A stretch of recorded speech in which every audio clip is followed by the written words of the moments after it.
I am delighted to be able to kick off what we are doing today. This is the first of a series, per se, that we are doing that we're referring to as our coffee chat, because we are not experts in everything, very little actually, truth be known, but you are the ones who, each one of you is passionate about something and has accomplished success with something.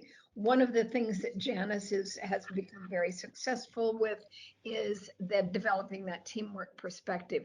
And so um, I haven't shared this with too many of the faculty yet, but it's our coffee chat time. So I've got my coffee, my tea actually here, and I'm sure Janice has hers there with her. So we're Well, gonna, I actually have water. yeah. So we're gonna be interacting back and forth. This is the first of our coffee chat sessions. So rather than us sending information out, we are looking forward to sharing information with all of you, with you being the ones who really bring the information to the table. So that said, I'm going to turn it over to you, Janice. Okay, thank you and good morning or good afternoon to you guys. It's even no, it's still morning here where I am. I'm on Central Time. But Judy and I worked together on a couple of things. In fact, she was one of the first people who worked with me as I was trying to figure out all this e-learning stuff. So I wanted to use this as an opportunity to actually share some of the things that I had discovered regarding, how do you help these teams and these groups really function better? Because in getting people to try and answer this question, how many of you require group projects and why do you do it? Um, does anybody have any thoughts? I didn't see any from the chat. I do know that a number of people do require them, and I have a theory as to why. But let's kind of see. Do you have any comments there, Okay, Lisa Judy? made a comment in the chat that she uses workshop style groups with her students and have them analyze student work and then share their perspective. Evelyn said that yes, she has group presentations, and that is indeed something that many of us do. Anybody Yes. else? Please join in the chat room. All right. Yeah. Both synchronous and asynchronous in Yes. Lisa has said. And that is indeed one of the perspectives that we're going to share with you today. Yes. And The so, group discussion boards. Yeah. If I yes. catch it quickly, I can actually see Oh, most when it comes as in, each chat comment goes up. So I as have to it read as really it jumps fast. in. Yeah, yeah, I know that.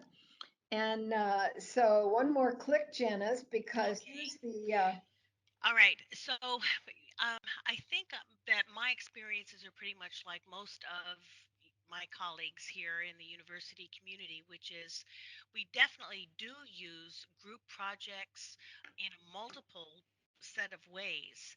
And largely, I believe that we do it because we are trying to um, better prepare our students for the work environment.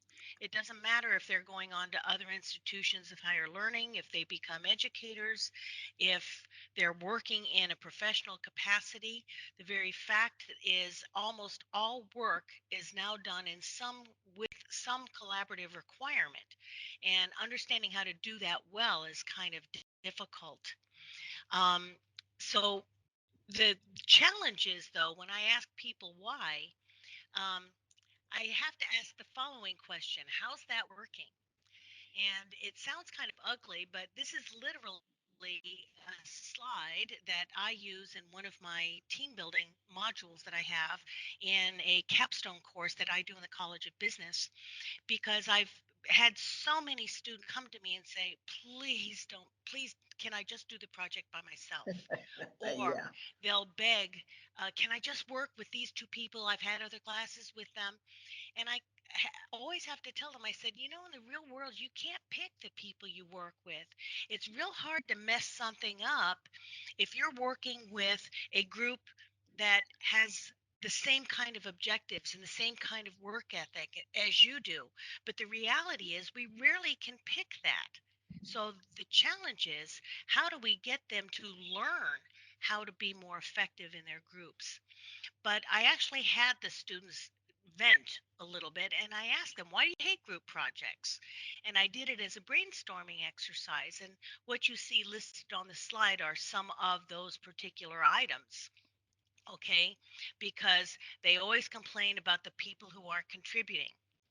Um, they hate the fact that some people miss their deadlines and things like that, or Yeah. the job that they do is so abysmal and so weak that they have to rework everything, and they just go, why even bother?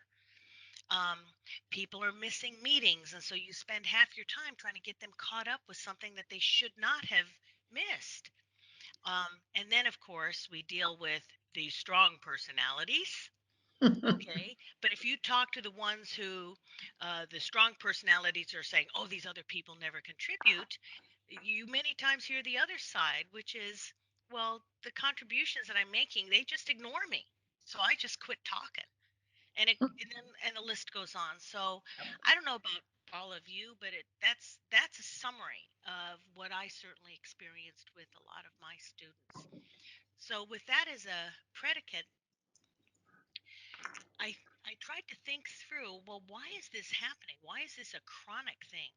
And I believe that teams often don't address really important issues that are critical to excellent and effective collaboration. In other words, they just try and jump right in, and they're not really thinking through dealing with some of these issues. Now, I think the chat message Janice, came up. Janice, and Mary has put a comment in that typically addresses that they tend to look at it as the divide and conquer approach. Yep, we'll be talking about that in just a minute. Yeah. Hold that thought.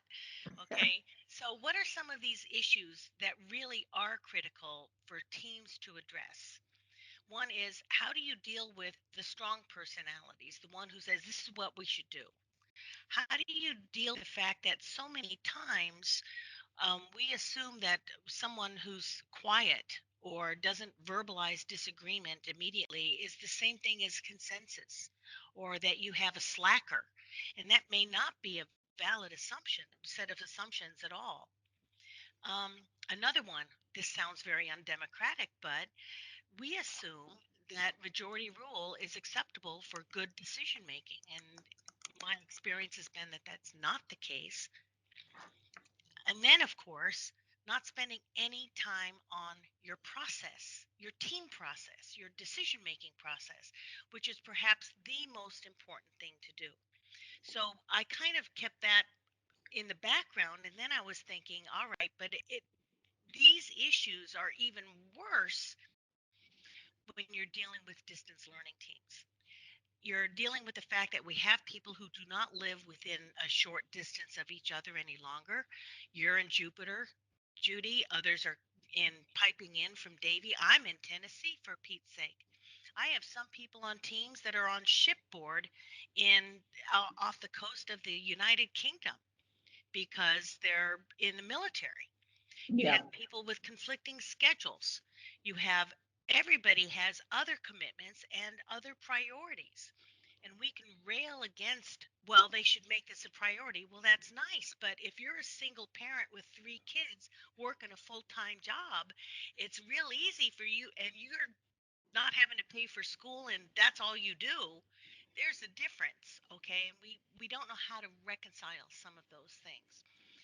So, my feeling is that the key is really just taking some time at the front end in terms of some of your setup, and then rethinking and challenging some assumptions, and then also using some good tools, the technology in terms of how you're running your teams. So, with that in mind, I have to go back to changing my arrow options here so it'll advance. Um, I've actually actually observed my student teams because I've used them for years, and it's the same issue. And it's interesting because I work with a lot of companies in consulting capacities and things like that, and I've observed the same kind of thing. And sometimes I even get hired to actually work them through on how to fix some of these shortcomings. But when I was observing student teams in particular, one of the tools that I teach them is how to flowchart processes. It's a thing. Um, and I Yeah. had them, okay, I want you to flowchart for me what is your team meeting process? And essentially, this is what happens. The first thing that happens is after you've spent 2 weeks trying to find a common time to meet, the first thing you check when the meeting is supposed to start is everybody here? And of course, the answer is no. So what do? Well, a lot of teams kind of wait and they talk and they chat, and we call this norming or forming or something, but it's really not. It's delaying. And then they talk some more. Sometimes people go grab something to eat. People step out and make a phone call, and they get stuck in this loop at least 10 or 15 minutes in nearly every meeting, and sometimes they do the whole thing there, and then finally they're saying, oh, we don't have time now, so let's set another meeting. Students have actually told me they do this. Well, about the only way you get out of this loop, according to my observation, is usually there's that impatient person, the one who has a couple kids, is paying a sitter, has to get to work, but has to have this meeting. So then they say, can we get started? So that kicks you out of the loop to the next decision point, which is, well, what are we supposed to be doing? It is at that point that everybody then pulls out the syllabus or looks at the assignment for the first time, and then they start to talk. And they have different opinions, and there's discussion, and there's debates, and then there's arguments. I think we should do this. No, we should do that. Didn't the professor say this? And it just loops around. Students have told me that it is not uncommon to spend at least an hour or two in this loop, sometimes for several meetings, because they don't get on the same thing. We will be talking about the team charter. I just saw the comment pop up. I Hmm. didn't catch the name quickly enough, but yes, it's certain. Okay, Yeah. Linnell, thank you. That came in from Linnell, and we are addressing that at one point in this, but I'm going to send that out to everyone as well. Yes. Okay. And so finally, of course, the way to get out of this lower loop here is usually the impatient person says, "Ah, here's what I think we should do." And then usually this is the strong personality, which I hate to admit was frequently me when I was first doing this stuff. And of course, we then do the task dump, or that's what I call it. They say, here's what we should do. And they rattle off and they said, it seems to me with all these discussions, here's what we have agreement on. Blah, blah, blah, blah, blah, blah, blah, blah, blah. 5 things. So then there's this task, which is the dividing up of the tasks. I call it cream skimming because you know that if you have a 5-person team, as an example, usually there's one or two who aren't there. So what happens when this task list finally gets displayed, or everybody says, oh yeah, that's probably what we should do, then the impatient person says, well, I will do this part or this part. And then anybody else who's present says, well, I'll do this one, and okay, then I'll do this one. And guess what happens with the most difficult tasks? They get assigned to the missing members. At which point we then spend 10, 15, 20 minutes setting up the next meeting date, which is usually a day or two before the due date of the project. And the goal of the meeting is, let's put everything together. Everybody bring your part and we'll put it together. Yeah. Notice there's no checkpoints in here. And so this is what my frustration was, because I thought, this is a lousy process here. We probably should fix this. So that led us to set up, okay, what do we want to do? We want to give you a little bit of background in terms of this insight about group or team based learning. We want to then talk about some specific changes that you might think about incorporating. And includes some tools that you could use to improve idea generation, getting to consensus, and how to better track your activity and your progress. And then close out by just giving you a couple of the watch outs and some of the lessons that I had to kind of learn the hard way, just so maybe I can accelerate your learning on that curve a little bit.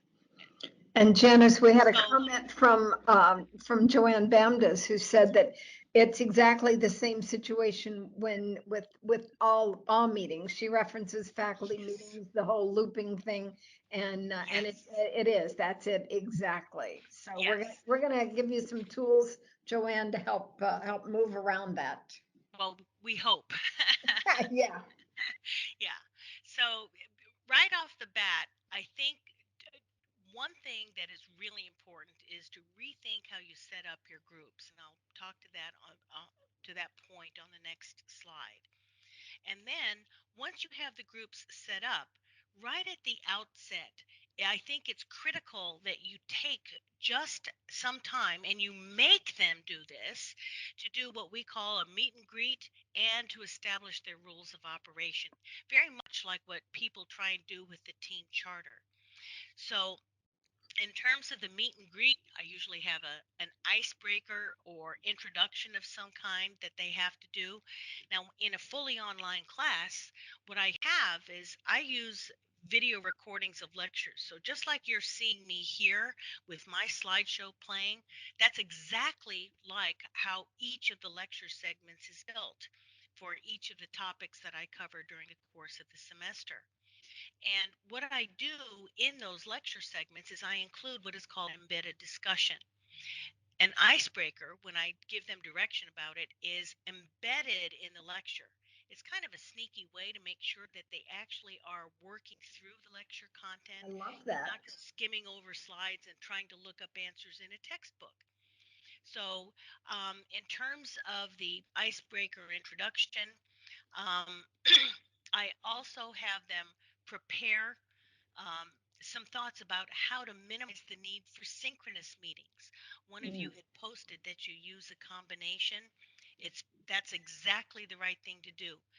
The thing you have to discover is you have to get them to challenge the assumption that they have to do everything in the meeting.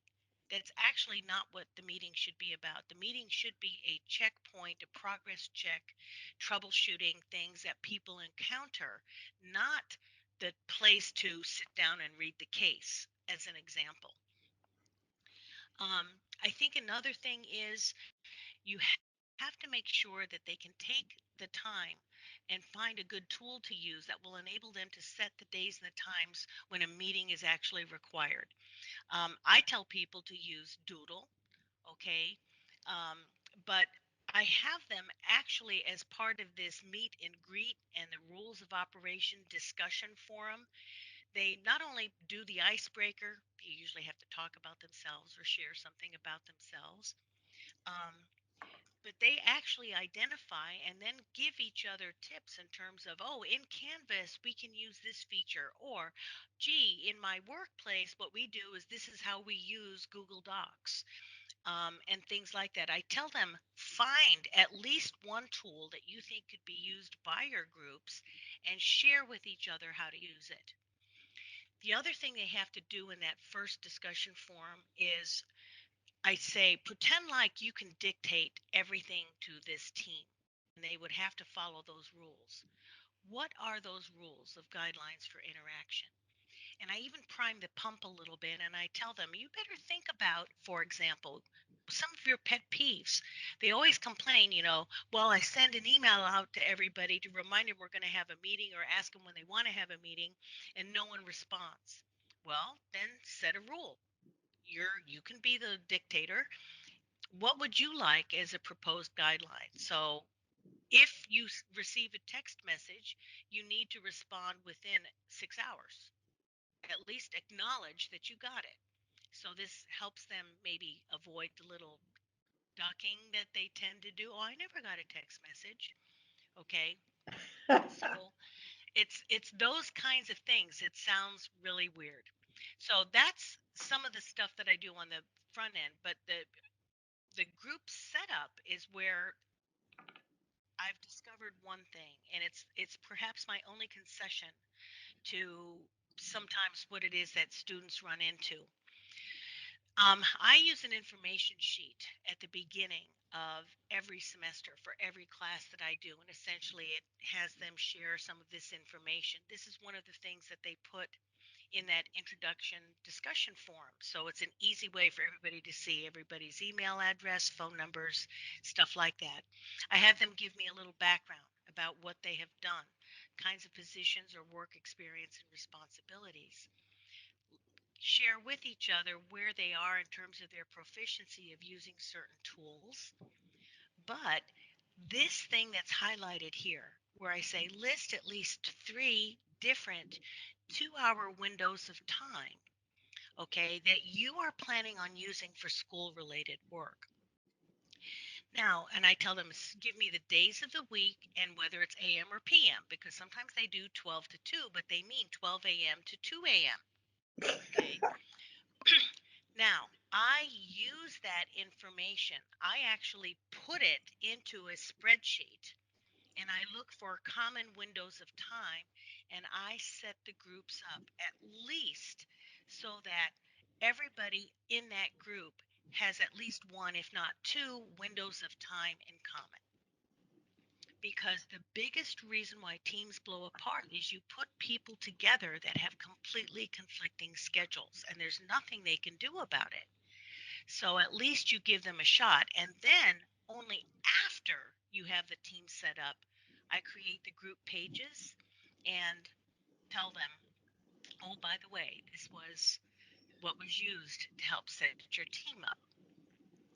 Yeah, it's if you just take the time, it's a little work on your part. And Judy, Yeah. you had a tool that you had said that Yes, and that's one of the things I will share out. I'm also hoping that you'll be able, that you can help me send out this document too. But yes, we can accomplish the same thing using a Google form because I've done that in classes before where now I like the wording times that you were planning on working on school related work rather than a time you can meet because they don't necessarily see it that yes, way. I made that And mistake once. yeah, Where I said, yeah. that would be good for groups. And so you would have a group that wanted to work together. They would all set some Of really course. off the Yep. wall time Yeah. just so they could work together. So Yeah. I don't do that. I do it this way. And Gabby, if you will open Mary's mic, she has a question. Yes, a lot of teacher involvement in setting up and organizing the rules of engagement. But I wanted to, you said something about telling one of your students, oh, do you want to be the dictator? Do you want to be the one? I don't tell them that they are the leader Okay. or I just say take the perspective in order to create this list. So what you're talking about is these proposed guidelines for interaction. I said, in what you're going to suggest to the team of, okay, this is what is an acceptable time limit. We need to make sure we respond to each other's emails. We agree to put drafts of what we are going to do before we meet on these, whatever rules you think that the team should live with, you put those in this discussion forum. What actually happens is the team then uses that information in terms of tools for interaction, ways to not have to meet at the same time, and what they want their group guidelines to be.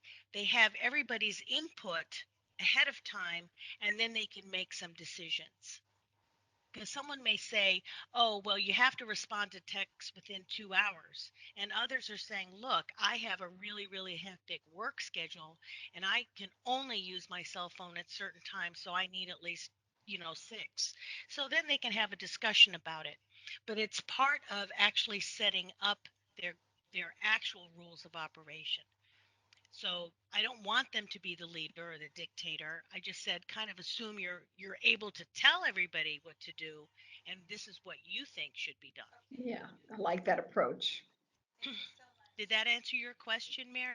Yes, thank you. Okay. So this is all in terms of the group setup. Um, in addition, I have a warm up activity. I talked about that little meet and greet.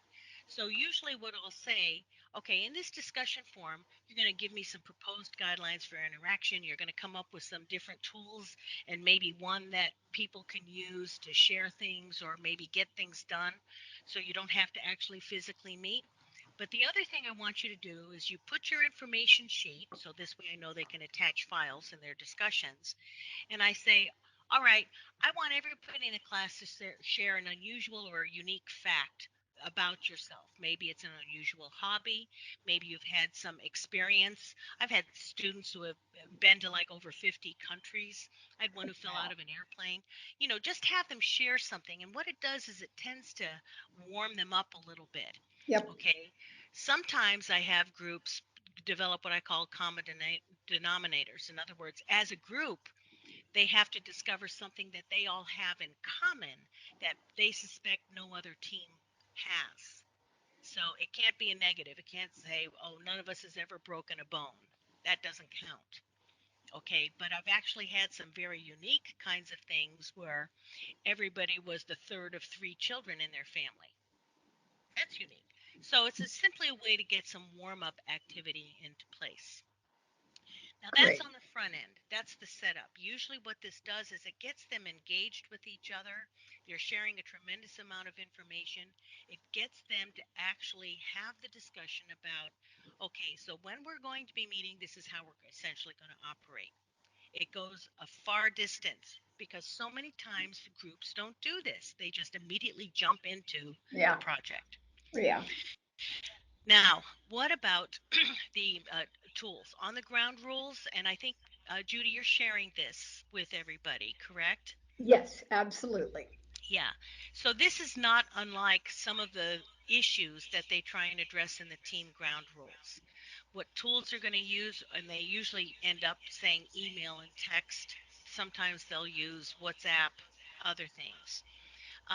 Make sure they usually get to some agreement that we have to acknowledge receipt and what is an acceptable Yeah. time frame before responding. We're going to be honest with each other. If you're not prepared, don't waste our time. Just tell us you're not prepared, and then we can move from there. I love Tools it. to document, and then this whole thing about the fact that getting them to understand that they can do an awful lot in an asynchronous set of Yes. activities. Yes. So Absolutely. using things like Google Docs for version control, okay, so that, okay, here's my thing, and everybody agrees that we're going to post feedback to any new post within 24 hours or something like that is an example of the rules you might see. So try and emphasize these kinds of things, but let them come up with them themselves to the best extent you can. Yeah. Excellent. um, the other thing is, when I'm talking about some of these last tools, only use them if they're warranted or needed. In other words, you don't have to use a tool for everything. Um, be prepared to maybe work up a little video on how to do an activity or an exercise just so that they don't waste time trying to figure out, well, what is she looking for here? Okay. Debrief. Have students identify other areas that that tool that you've just taught them can be used, and generally require that students use it again and document that they've Yeah. done so. Now, the way I do this is, for example, when I teach the students tools like brainstorming or an affinity chart or a nominal group technique, I actually have them practice in their groups doing something that requires them to brainstorm or come to a consensus. Okay, that way they're actually making project progress on their project, and they're learning a tool. By requiring that they use it again, it reinforces. It's kind Yeah. of like when you learn a Mhm. new vocabulary word, to use it again. The way I check this is, at three different junctures during the semester, usually when they have these team building modules where I'm teaching them different things and it enables them to complete certain pieces of their project. They have to fill out a self and a peer evaluation instrument. And Judy, I think you were going to try and share that with them I as will well. indeed. Yes. And one of the things, it's one of the criteria that I use is something called demonstrated thinking and integration. And it literally is, and trying to get the students to show me that they get it and that they're actually integrating and using what they're learning. And so the things that I have in there is okay, the team used nominal group technique and in making progress or coming to this decision. And if you require them to use it and you measure them on it, they tend to do it. So at least that's what I've discovered. Right. Yeah. So that helps in terms of the tools. Well, what are some of the tools? Brainstorming is one of the most Janice, popular. just a quick comment. We're looking Yes, at about 12 minutes. yes. I Okay. noticed that. So notice I've upped my speed. Okay, Okay. got Yeah. Um, but brainstorming is very powerful, but it's rarely done properly. Affinity charts is like brainstorming, but just much more focused. Encourage your students to brainstorm, but brainstorm properly. So don't have any discussion. Evelyn made a comment that this having students do these self and peer evaluations, that it is like an informal assessment. You're exactly right. And that's what Yes, I've tried to exactly. build into the design of how I run my project teams.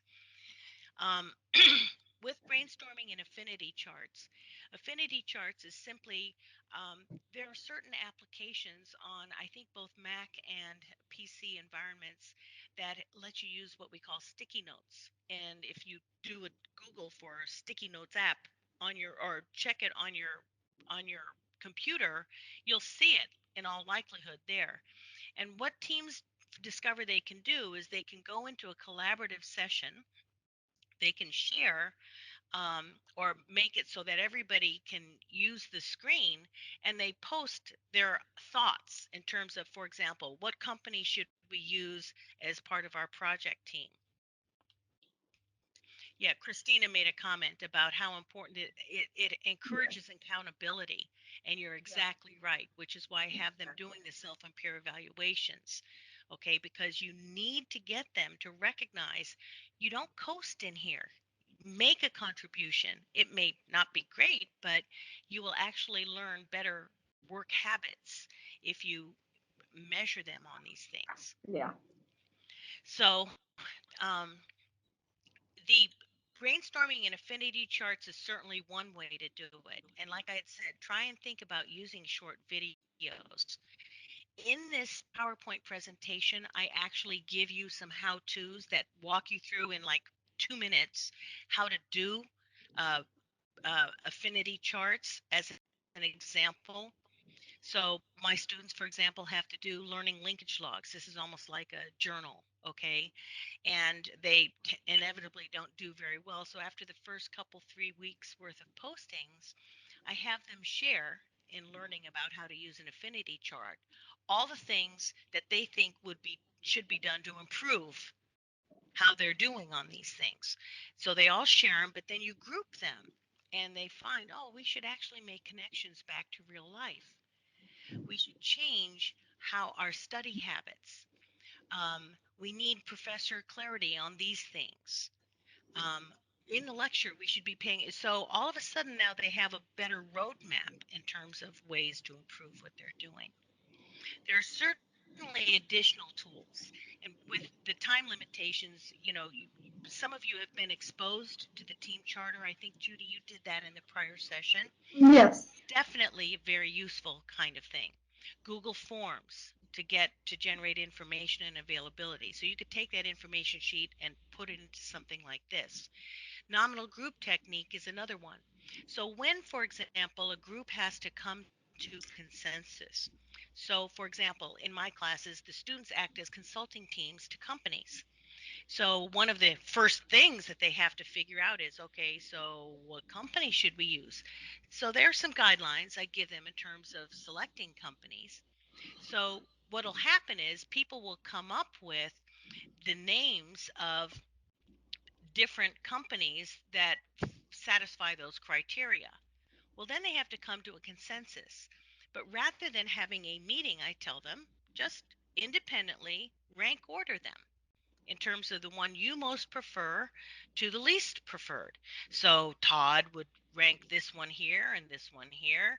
Chris would rank this one here and this one here, etc. And actually then have them um, all put this input asynchronous, and then very quickly what you will see is there's consensus on approaching these companies. So this way it prevents this where the strong personalities dominate the quieter ones. It puts them more on equal footing and they come to a decision faster. So Great definitely think tool. about doing that. Yeah. It helps tremendously. I don't know how to get my pointer options again. This, for some reason, this is a very weird utility in here. Yeah. Yeah. Finally, this is an extension of the team charter. It's essentially creating what I call a meeting planning worksheet. This is because, and we do the same thing in faculty meetings. We distribute an agenda. Usually we get it right when we walk into the meeting. Great. How is this productive? It's usually not. So what I tell people is create this little meeting planning worksheet. And Judy, you have one of those as well, Yeah. correct? Yeah. Yeah. So essentially, it has a meeting objective. So we are going to um, finalize the selection of our company. Is an example of an objective. I have them then come up with a list of things that they have to do in order to achieve the objective. And I tell them have one person responsible for husbanding or managing the completion of that task. And they're the ones who then would pick the tool. Well, everybody's going to brainstorm in Google Docs. You're going to do it by this particular day. I'll synthesize them and then I'll put together a nominal group technique tool as an example. Okay. They have time frames not just for the task, but also they assign or they make sure that they clearly state what the deliverable is. In other words, how do you know when the task is done? What will you have? I'll have a list. I'll have a set of questions. We will have a finalized process, whatever it is. Just having them take the time to do that. And once again, in the self and peer evaluation, I have them um, provide evidence that they have actually done that. What it starts to do is it starts to build, okay? Yeah. And they start Yeah. to recognize and they create a different way of interacting by using good process, good tools, and they come to consensus much faster. And I'm So going to, I kind I of realize jumped that we are long. close time-wise. Yes. Oh, excellent. Thank you. Because I was just going to ask if, Gabby, if you could unmute Lisa's mic, because Lisa does some really effective agenda planning, and I would like her to add any tips or anything that that might be added to that. And anyone else, let Gabby know if you'd like to have your mic open to chat. Well, Okay, thank she's you. unmuted. Thank you. Can you hear me? Yes. Yes, thanks, This is Lisa. such a timely conversation. So thanks to you both for bringing this to the forefront. You know, one of the things I wrote in the chat, I really like to engage my students in a workshop style, group activity because they're all these people are all teachers in the fields and they're learning how to use a rubric to evaluate student work, okay? Yes. And we know that rubric use oftentimes, well, most of the time, really is based on the perspective of the user, right? So I get Correct. them all together to find the evidence, but so that they'll have the rubric and then they'll find the evidence in the assignment that matches the rubric, and then they talk about it. And I use the discussion board for this back and forth primarily because I want to see where they're all at, Yes. right? So I can chime in, Janice. I can like type in the discussion board and say, "Have you thought of this?" Or I can send a link. But oftentimes it's a real quick video to the group, right in the DB. Yes. You folks are doing, you're on target. I want you to, consider this and look for this. And that's a great way for me to get my students into smaller groups. And I now only go into those groups, on the periphery and take a look and make sure that I know where they're at. Right. I do a very similar thing because as soon as I have a team building component that usually has them complete two or three tasks that Mm-hmm. actually help them make progress on the project, I set up a specific discussion forum that only the members of their group can go into. Right. And by default, we are able to go in and see those. Right. Makes a huge, huge Agreed. difference. I really like I like the team charter. I experienced that in e-certification. Um, and I never considered using it with my students, so I really like that. So thank you. Yeah. Well, it's just, like I said, I've made a lot of mistakes, and so, after 25 years of doing this, you kind of stop repeating dumb things. And it all has come down to this. Simply putting students into groups is insufficient preparation for students acquiring and using the right skills to either be a good resource in a team nor an effective leader of a team. And one of the huge lessons is don't teach tools in the abstract. Let the students learn and practice on issues and towards completing activities that they need to do for their projects using the tool. And I think it helps in particular. So hopefully you can learn from my mistakes. And certainly, if you, I think Judy shared with you back toward the beginning. Um, Nope. Here I am searching. Yeah. You can certainly, if you have a question or you want to see some of what I've done, I think Judy has most of it and is going to be kind of sharing that. But, Yes, you as know, well as sharing this whole presentation too. So yeah. everyone will have access to it. So hope you had a good time. I Hey, did. Janice, if you would take us to the last slide, please, because that's our Okay. preview of oh, or maybe I didn't. Yeah, that's our preview of Look coming how fast attractions. I am. I know, you're You know how good. you can go You quickly to are good. different slides in a presentation? If you know the slide number, I just type the number 25 and hit enter and bang, there it went. Ooh, nice. I like that. I like that. And so this is the beginning of our coffee chat series, and I hope everyone was able to join in and to contribute their thoughts and ideas as well, because that's what's going to make it successful. We're continuing our coffee chat format with next week's Building Successful Student Relations, and we have Dr. Michelle Vaughn sharing with us on that one. So we are, She is super. yeah, she sure is. She sure is. Well, but see, that's my whole point. Everyone that we reach out to, everyone that enters our door is a superhero in one way or another. So this is just our way of wanting to share that. So thank you, Janice, for being our Okay, superhero today. We it's my truly pleasure. appreciate it. And then the week after that, we have a conversation about badging and how it's coming around. So we thank every one of you. We're only 2 minutes over, so Yeah, not too bad. yeah. Okay, and so Okay, Joanne has a recommendation for a session on how to create instructions for students and faculty that they can comprehend. So Joanne, I'm going to take that as volunteering to join us in one of our coffee chat sessions. way to go. Thank you. Thank you Okay, all. And I will extend the invitation to everyone who's with us, who is still with us. I know we're running a little bit over, but we would okay. love to have you join us in one of our coffee chat sessions, because I think this is really where it's going to get the information out for everyone. Plus, all your own friends will be joining in to watch you too. So thank you so much. And thanks, Joanne. I'll put you down for it. Thank you. Thanks Okay, everyone for thank you. joining us Bye. today. And thank you, Janice, Okay, for sharing with us. my pleasure. Beautiful job. Thank you. Okay, bye. Bye-bye.